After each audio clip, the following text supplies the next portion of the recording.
С человеком остаются навсегда только его праведные деяния и больше ничего. Ни имущество, ни дети, ни семья, ничего. Это имущество, оно может остаться с тобой навсегда только в каком смысле? Если ты используешь его для достижения довольства Аллаха Субхану ва Тааля, тогда только.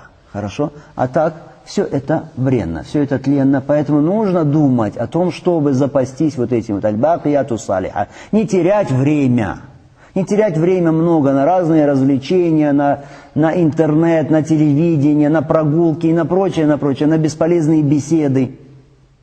Ну, многие из тех, кто здесь сидит, когда им говоришь, ваша жизнь уже половина ее прошла, люди удивляются, как половина.